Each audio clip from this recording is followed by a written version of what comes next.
Welcome, everyone, to the very first episode of Surprise, but we both love movies. I'm Lamont Lovejoy, I'm Aaron Fisher. and this is going to be our very first podcast. So, to start us off, I want to give you a little brief history. So, many of you know Aaron and I for our passionate political disagreements on Facebook. That's not what this is about. This is all about our love for movies. What most people don't know is that Aaron and I have known each other since the fourth grade. We went to the same elementary school, Shaw Butte in Phoenix, Arizona, and we actually even continued to go to school all the way up till high school, where we graduated in around 1994. It sounds like a long time ago when you say it like that. It's sure. But but go Chiefs! And so we have some, shared history and experience, and we know a lot. We know a lot of the same people. But right now, we're going to try to deliver you a show around every week for about 20 minutes. Each show will be just that short, so you can take your drive home and listen to us and hear about what new movies are coming out and whether or not you'd want to spend your hard-earned money on that movie, or whether you just want to wait around and wait till it comes on Netflix. So this week, our new movie is Tenet, directed by one of my favorite directors, Christopher Nolan, and starring John David Washington and Team Edward's Robert Patterson. And so the movie premise of Tenet is that there's a protagonist played by Washington, and you kind of get thrust into the movie very much from the very get-go. And it's a high-speed, high-adventure, time-shifting movie where they're trying to, for lack of a better way of saying, save the world.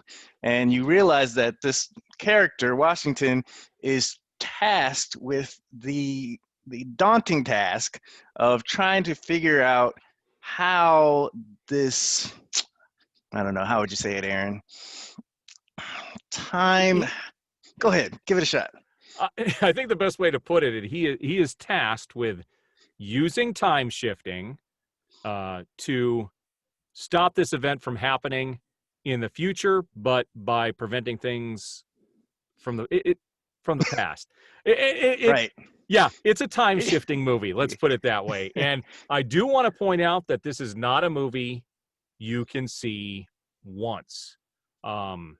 I think you have a little bit of a story you'd like to tell in regards to that, and then I'll talk a little bit about what I went through. All right. So when I first went to see this movie, we had just kind of come out of the COVID-19 pandemic, and the movie theaters are kind of starting to open up a little bit. So day one, I'm like, oh, I'm waiting to see Tenet. I can't wait to see it. This will be great. I get my ticket, and then I'm ready to go that day, and then I show up at the movie theater, and I realize, oh, it's for the wrong day. So I rushed to another movie theater that was open, and I'm about 20 minutes late. And I'm like, okay, well, you know what? 20 minutes late for Tenet, that's okay, because if many of you guys remember before the pandemic, they had an exclusive trailer. It was about 15 minutes. It shows you the first 15 minutes of the movie. And so I'm like, that's fine. There's 20 minutes of previews. I got the 15-minute cushion because I've already seen what starts the movie. I'll be fine. I go into the movie theater. I start watching, and I am lost. 20 minutes. I am lost. I feel like I've missed an hour of the movie. So I watched through that first time, and it was a solid movie is what I would say. It was a solid film. And then I said, you know what? I have to go back and watch it again, because I know he's a great director, and if I have another chance, I can put all the pieces together. Because like I said, it's a time-shifting movie. So there's always different plots and different spins and different time, editing that they do within the movie, so you can, really capture what the director's trying to say with the film. So I go the next time, maybe like 2 days later, and I get there at the beginning, watch the first 15-minute trailer just like I did, and then I watched the next scene, and I realized I only missed about a minute and a half. That was it.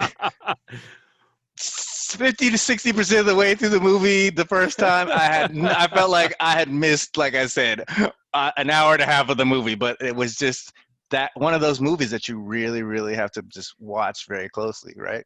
Yeah, you do. And in fact, I will tell people ahead of time, you can't go to the bathroom. You can't be tired when you see this movie. Yes, you need to pay attention. The good news is, with the time shifting in the film, it's pretty linear in the storytelling. It's more in following them through the journey of what happens. And if you you missed a minute and a half and you felt lost. That's about how long it takes to go to the bathroom, wash your hands, and get back. So it's not a movie where you can miss anything. You have to pay attention. Now, for me, I went and saw the movie and I loved it. In fact, I was able to talk with the individuals I was with afterwards, pointed out something they didn't catch. And through the next day, I couldn't stop thinking about the movie. I just couldn't stop thinking about it. And so just on a whim, 30 minutes before the movie started, I called my father-in-law. I said, do you want to go see the movie? And he's like, yeah. So I picked him up and we went. We got there in time. And it's a much better film the second time. But I don't want that to take away from the first viewing, because I like the first viewing, but there are things that if you knew ahead of time could make the viewing a little better, but I wouldn't want to spoil that. This movie begs to be seen more than once. I think it has been engineered that way. And if people aren't familiar with Christopher Nolan, one of his first films, it's one of my top 10 favorite films of all time, is Memento. And I encourage people to see Memento before seeing this film. It's not mandatory, but I would recommend seeing it to kind of get a glimpse into what to expect, what you have to pay attention to, and how that will work with this movie. That is definitely, Memento is a much easier film to follow in the end, but it's mind-bending, and it kind of gives you a glimpse into what you're going to experience. A fantastic film, though. I'm ready to go see it back. I'm ready to go see it a third time. I really want to see all the pieces come together. So it's a great film. Christopher Nolan does some amazing work. People will remember him from doing Interstellar and especially Inception. A lot of people think Inception, that this was going to be a sequel to Inception. It is not. This is very much its own film. It is not tied to any previous movies that he's done, even though he has played with time in, I think, 90% of his movies. I'd say, yeah, about half of them. I don't think he didn't mess with time in the Batman movies, but right. He definitely did it with Memento. He did it with Interstellar. He did it with Inception. I don't know if Inception would be really time. Yeah. That was more of a manipulation type thing. Consciousness or something. Yeah. But you definitely get it in spades in this one. I know he did it with Dunkirk too, but Dunkirk is not a film I would want to really see multiple times. I don't know if I'll ever watch Dunkirk again. Mm-hmm. It was good, but the time shifting was not real easy to pick up on in that film. Mm-hmm. This film is much easier to follow in that regard, but it is still a time shifting film. And that's what I would say. Dunkirk was my probably least favorite Christopher Nolan movie. I really went in there excited, ready to see, I think it just come off of Inception, and I was like, let's see what he does with this. And I was disappointed, to say the least. All right. Now, Inception, on the other hand, is my favorite Christopher Nolan movie. Probably it's really close between The Dark Knight and Inception. And when I went into this movie, I was ready for Inception, and Inception is not what I got. All right. It's a different type of it's a different type of movie, but it has the same style, is what I would say, as an Inception type of movie. It's not for your casual viewer, is what I would say. If you're just somebody that likes going to the movies, you want to escape for a couple of hours, forget your life, watch something that's going to put a smile on your face, this isn't the movie for you, all right? This is more of a film. It's something that's going to give you something to think about, something to make you kind of question different versions of reality and what truth is, and, whether or not, how much of an ability we have to understand things that are going on in the moment. It's a complex storyline, but it's very intriguing. And the first time I saw it, I would say I was pretty confused through most of the beginning of the movie. Then towards the end of the movie, it started to make sense, but you didn't have that feeling of satisfaction when you watch it the first time, because you're like still trying to put pieces of it together to make it into a kind of cumulative and conscientious or storyline or plot. And the second time I went to see it, I was able to understand a lot of the subtleties, a lot of the manipulation of some of the action scenes. You're going to see some really great action scenes, is what I'll tell you. But the first time you watch it, it's going to kind of throw you off at the same time. So be ready to have your mind blown a little bit as far as that's concerned. But overall, it's visually well done. The dialogue's excellent, and I would have to say I was surprised by the performances of Kenneth Branagh. He did an excellent job as the antagonist in this movie. And Mr. Washington, he did a very good job in his really like second big movie that he's had as the lead in. Black Klansman being the other movie that he did, and he did an exceptional job in that movie. So in this one, he turned in a solid performance as well. Yeah, it's very interesting. So to play off what you said about the plot and being the casual moviegoer, you're absolutely right. I could tell everybody who's going to see this movie, you will be confused the first time you see it for the first 75% of the film. That's by design. Then in the last quarter of the movie, little pieces are going to start coming in to complete the picture. And I can tell you, it's a movie where you're not going to care about the characters. They all do a fantastic job in their roles, but you don't care about the characters. There's no backstory to anybody.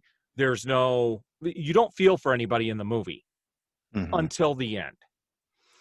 So I'm not gonna say any more than that. Now, the performances are solid, though. Everybody gives a solid performance, but it becomes more meaningful after you've seen the movie, and that's why I enjoyed the second viewing even more, knowing how everything was connected. I still need to see it again to really put all the pieces together, but it's a phenomenal film. The only advice I would give somebody prior to going into the movie, too, is pay very close attention to the first sequence of the film. It takes place, I think it's in a Russia opera, if I'm not mistaken. I don't remember exactly where it took place. Could be the Czech Republic. I don't remember exactly where it was. But that sequence takes place, and if you saw the preview, which I never saw, I didn't even know they did a preview for this. I would have loved to have seen it. It kind of prepares you. And I think they did that on purpose so that would kind of be in people's minds so that when they see it again, they'll pick up on things. I didn't have that luxury. So there was a little piece that I missed the first time I saw it. When the protagonist, the main character, Washington's character, gets saved at the beginning of the movie by somebody, that person then runs off as he's looking at him, and you'll see an orange string hanging off of his backpack. That is something I really wish I would have picked up on and paid attention to the first time I saw it. That's going to help a lot with the film later on. But the performances are really, really well done. The sound, you're going to miss some of the dialogue. I know there's one particular scene where they're on some boats. They're sailing on the water, and they're going pretty fast, and they've got the sound, and the way it's mixed, it's on purpose. Christopher Nolan doesn't want you to hear all the dialogue. It's kind of a thing he's doing with the fans because they all got mad at him for not being able to understand Bane in that preview. And I think he does this on purpose in his movies just to tick people off.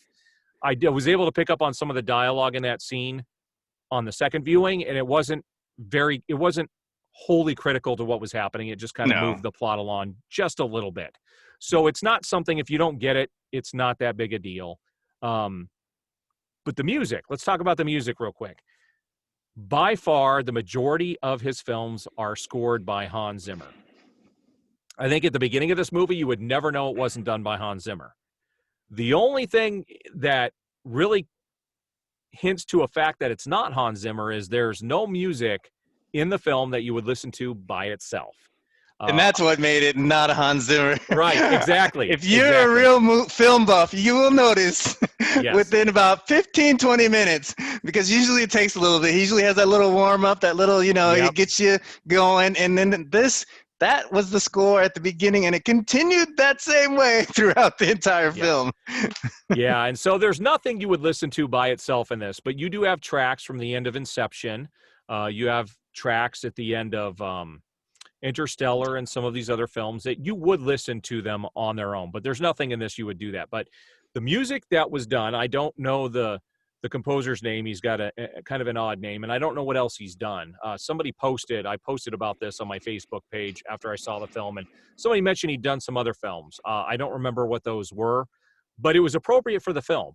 It was very appropriate for what was happening in the film, and it did put you in the moment, but not music you would listen to on its own.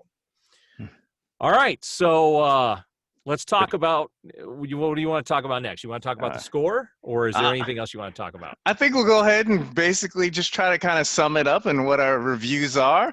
And so I'll go ahead and hit that first that first ball over to you, and you take it away. What's your final review of Tenet by Christopher Nolan? My final wrap up on this one is this is a film that is going to be talked about in film schools for decades. I think it's going to be studied. In fact, I don't think there's any movie I've ever seen where after I saw it, I said, I want to know everything about this movie. I want to see the writer's room.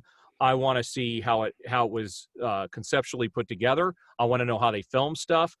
There's so much I want to see in this movie, and I've never seen that in a film. Like, I really think this is going to be studied for years to come.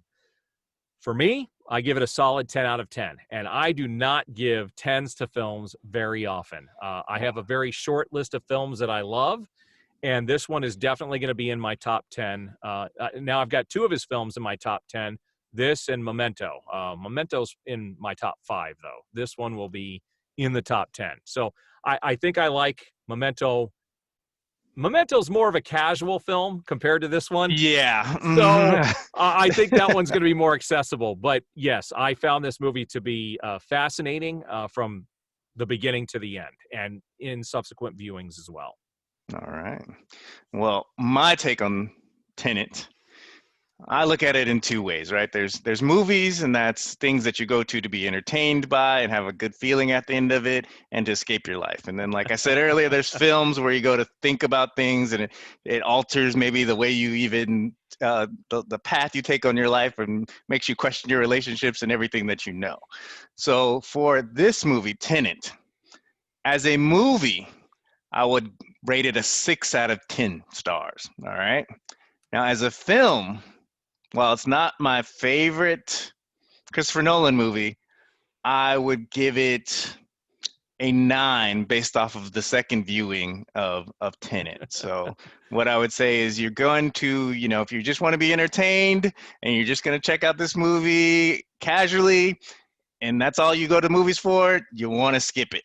But if you're a true film buff and you're somebody that loves to be the intrigue, the drama, the science, the thought-provoking type of film, then you will enjoy this. It just might take you more than once to get there. Yeah. I think that's a fair assessment. I think as a movie, if I was basing it on what you do, I would give it a 4. I really don't think the average person is going to go into this being very pleased with it. If you're a casual moviegoer, I would say don't even bother going to see it. You got to go in and pay attention. So, all right. Well, that's the end of our first movie review. We will be doing more of these on a weekly basis. So, thanks for coming out to our first surprise. We both love movies. We will be doing more in the future, and we're glad you guys were able to watch and listen. And we plan on doing much more in the future. And we thank you for being with us today. And please share this. If you like the review, please share it, get the message out. We would greatly appreciate it. I could tell you, the more that you guys share this and the bigger following we get will allow us to do much more down the line. Until then, you guys, see you next time. Take care.